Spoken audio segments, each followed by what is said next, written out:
그의 말을 능히 책잡지 못하고, 이런 제목으로 누가복음 강의를 이어가겠습니다.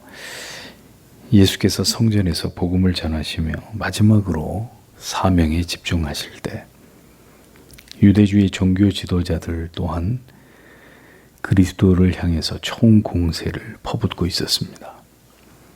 그러나 그리스도께서는 그들의 논리를 정면으로 반박하시면서 비유를 들어 그들의 위선과 가식과 그들의 강포함에 대해서 계속 비판하시면서 주님은 그들을 맞서고 계셨습니다.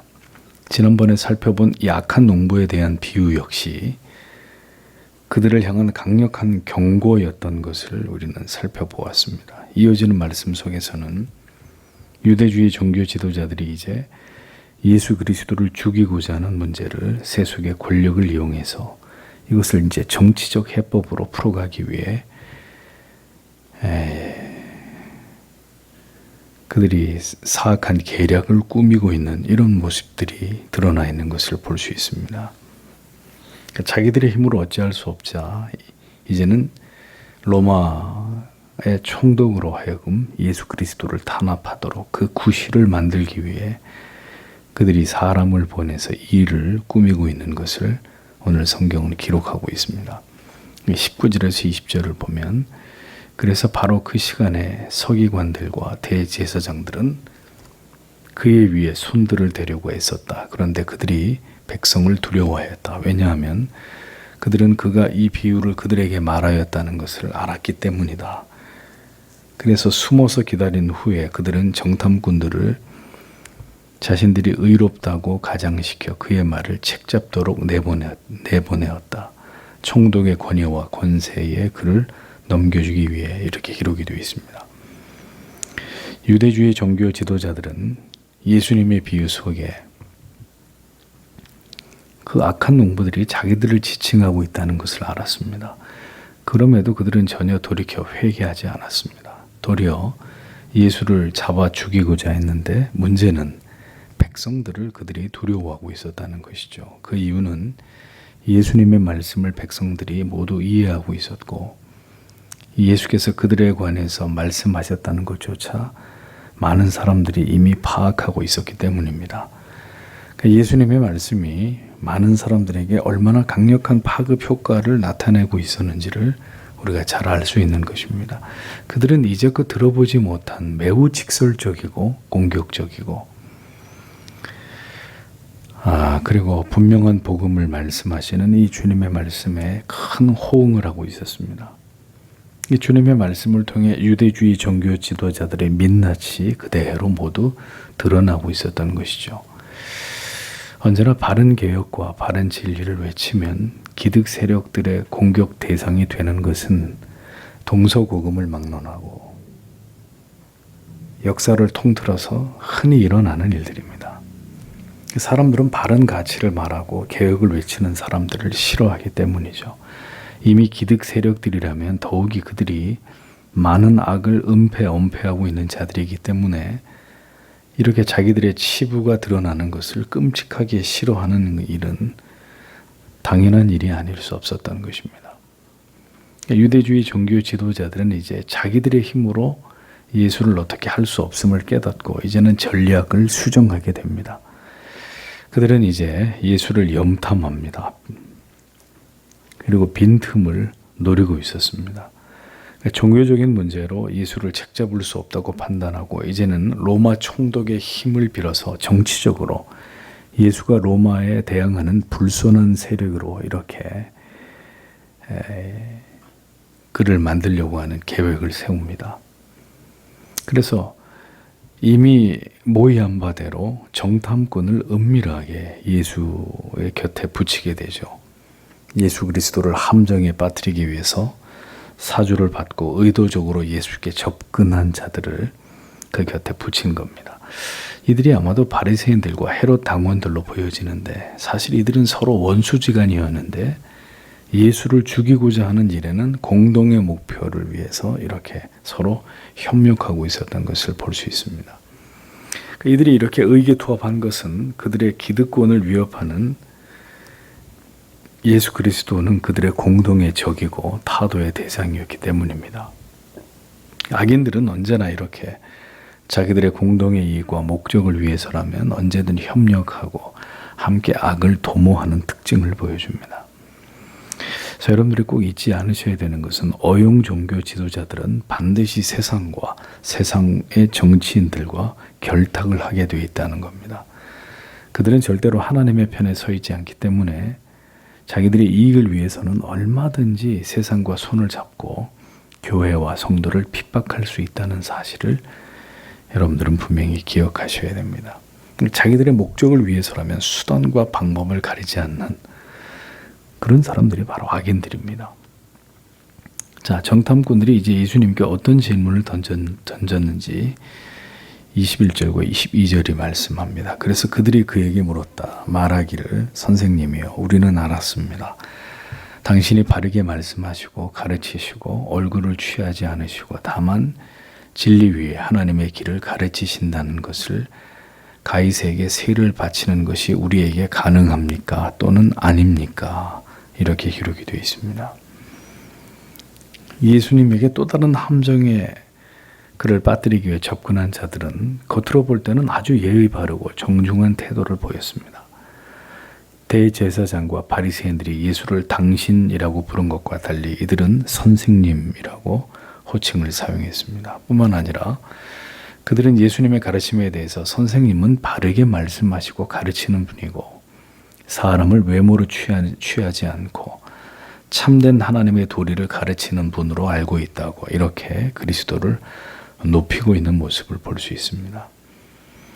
그런데 이런 말들은 다 예수님을 함정에 빠뜨리기 위한 간교한 술책에 불과한 것이죠.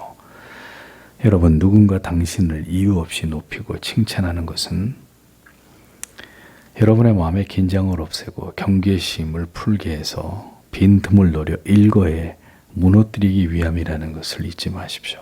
그래서 언제나 칭찬하는 말을 조심해야 합니다. 그 혀 밑에 독을 감추고 있단 말이죠.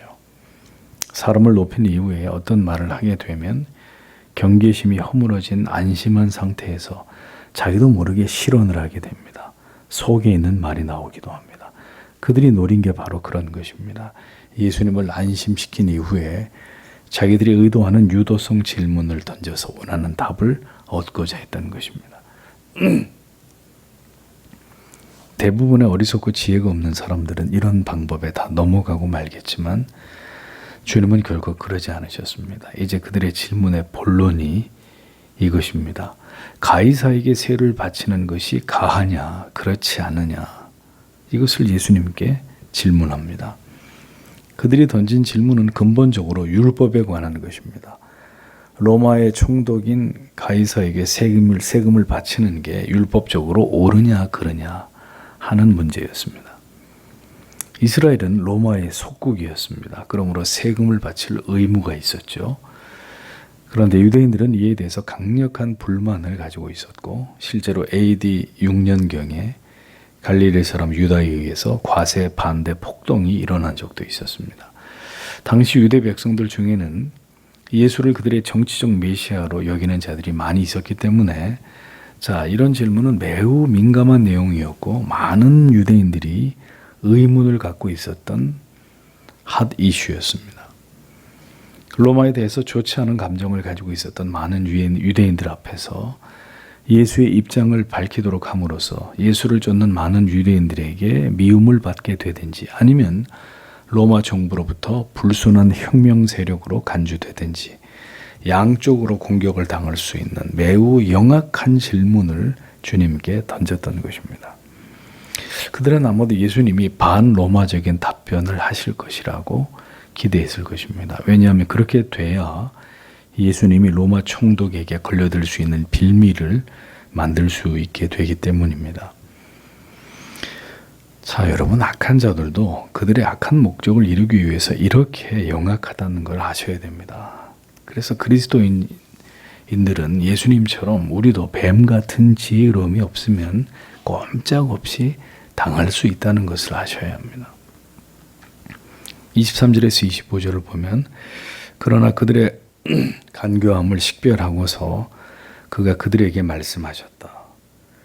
너희는 내게 데나리온을 보이라. 그것이 누구의 초상과 명각을 가지고 있느냐. 그러자 그들이 말하였다. 가이사의 것입니다. 그러자 그가 그들에게 말씀하셨다. 그러므로 너희는 가이사의 것들은 가이사에게 돌려주어라. 그리고 하나님의 것들을 하나님께라고 기록하고 있습니다. 예수님은 단번에 그들의 질문에 담긴 계략을 간파하셨습니다.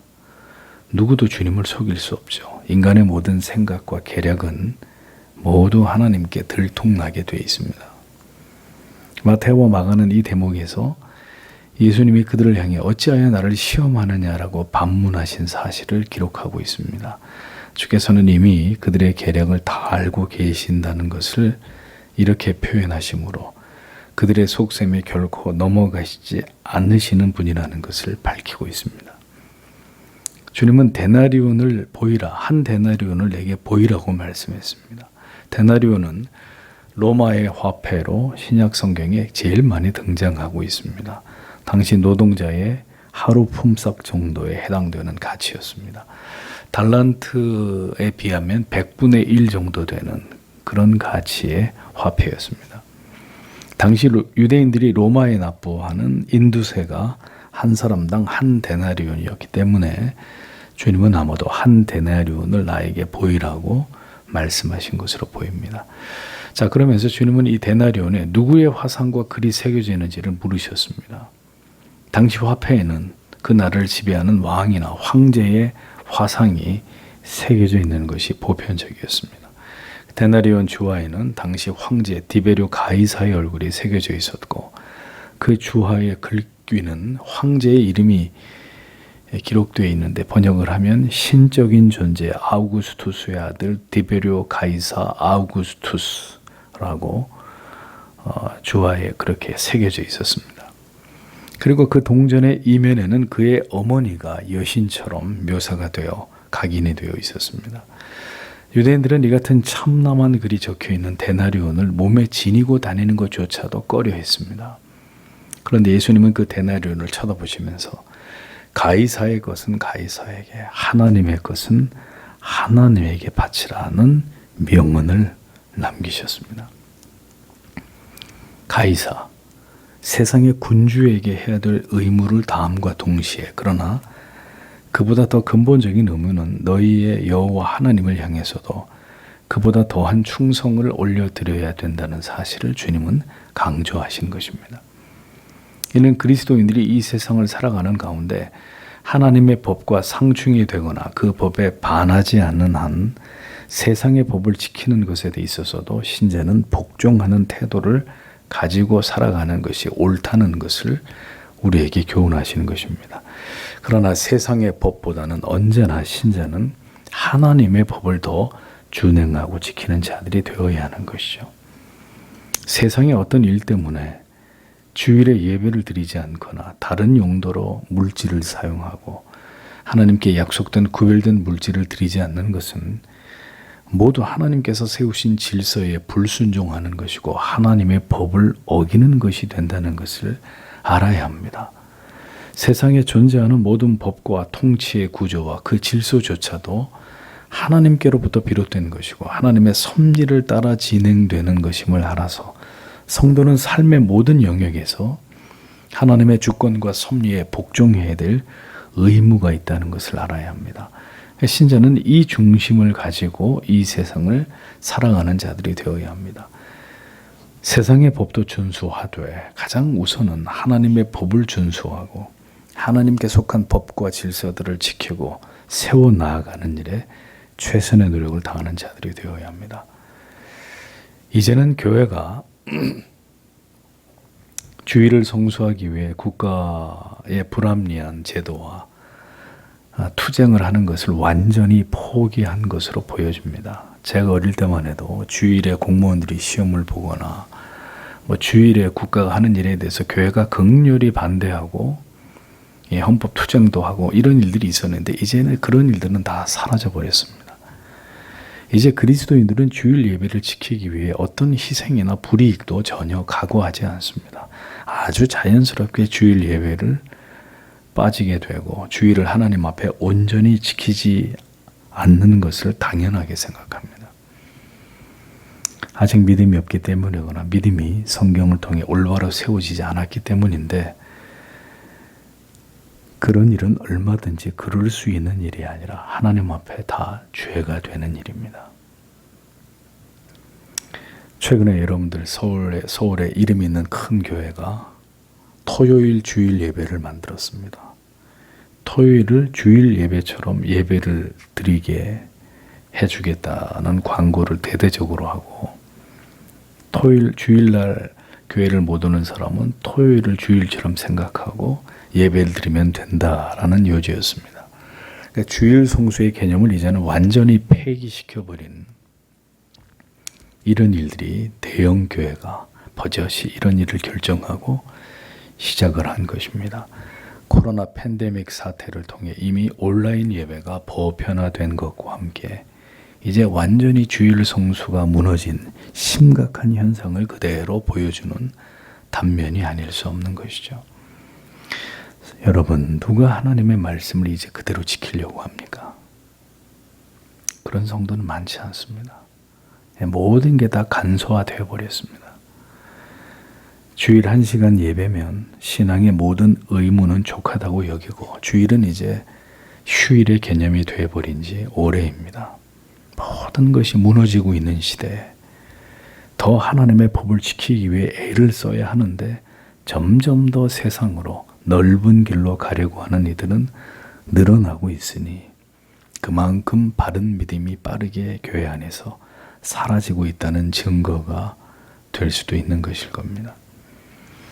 오늘도 이러한 질문들을 우리는 우리 자신에게 던져보아야 합니다. 세상에서 가족이나 직장에 대한 의무와 책임을 우선할 것이냐, 아니면 하나님이 정하신 신앙의 우선순위를 따라 예배와 성경을 배우는 일과 지체들과 교제를 나누는 일에 가장 우선순위를 둘 것이냐. 자, 이런 문제에 대해서 이제 분명한 입장과 태도를 취할 그런 때가 됐다는 것입니다. 세상에서 신자로 살아가는 여러분, 어떤 우선순위를 따라 여러분은 살고 계십니까? 여러분은 어떤 기준과 중심을 가지고 하나님을 섬기고 계십니까? 여전히 하나님보다, 하나님의 법을 지키는 것보다 더 중요하고 귀한 것이 존재하고 있다면 그것은 모두 다 우상입니다. 26절에 그래서 그들이 백성 앞에서 그의 말씀을 책잡을 수 없었다. 그리고 그들이 그의 대답에 대해 놀라 잠잠하였다. 어떤 말로 그리스도를 책잡고자 해도 하나님의 아들 예수 그리스도는 그들이 생각지 못할 답으로 분명한 뜻을 밝히셨고, 그 말씀은 모든 시대를 살아가는 하나님의 자녀들에게 매우 귀중한 삶의 원칙과 지침이 되고 있습니다. 주님의 이 명쾌한 답변에 그 자리에 있는 모든 사람들은 다 압도되고 말았습니다. 결국 유대주의자들의 계획은, 음모는 모두 수포로 돌아가고 말았습니다. 그리고 그들은 예수님의 대답을 기이 여겼다고 기록하고 있습니다. 기이 여기다, 헬라어로 다우마조, 놀라다, 칭송하다 이런 뜻이거든요.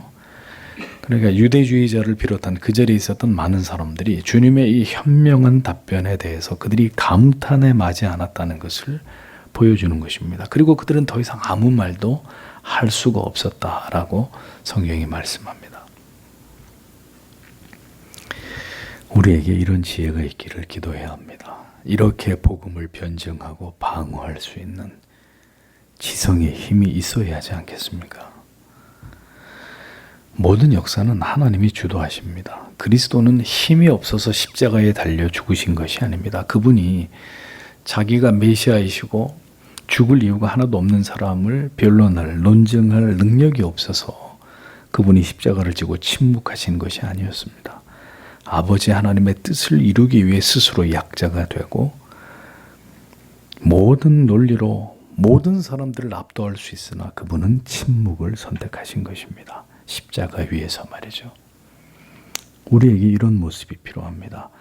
하나님의 뜻을 이루기 위해서 몇백 명, 몇천 명과 겨루어도 논리적으로 이길 수 있으나 하나님의 뜻에 복종하기 위해서는 침묵하면서 스스로 고난과 불이익을 당하는 것을 선택할 수 있는 이 절대적인 믿음이 이 예수께서 보여주신 그 믿음이 우리에게도 필요하다는 것을 기억해야 합니다.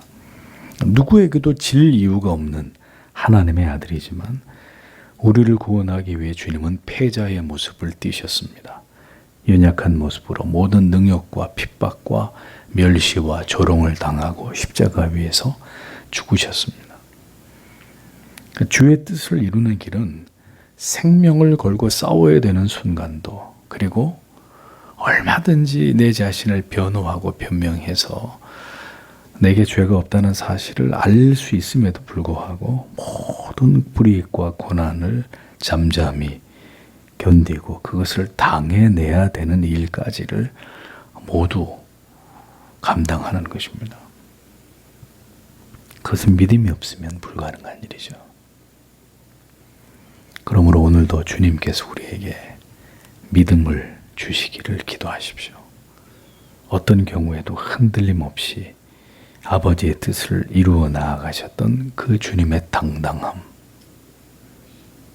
힘이 없어서 당하는 것이 아니라 하나님의 뜻을 이루어야 하기 때문에 묵묵히 그 길을 걸어가셨던 그 그리스도의 삶을 오늘도 우리의 가정에서, 우리가 있는 곳에서 감당해내는 하나님의 사람들이 될 수 있도록 하나님 우리에게 더 그리스도를 닮은 그 믿음을 주셔서 믿음으로 우리의 삶을 주 앞에서 그렇게 살아내는 그리스도의 제자들이 되게 해주시기를 오늘도 기도하고 돌아가시기를 바랍니다. 기도하겠습니다.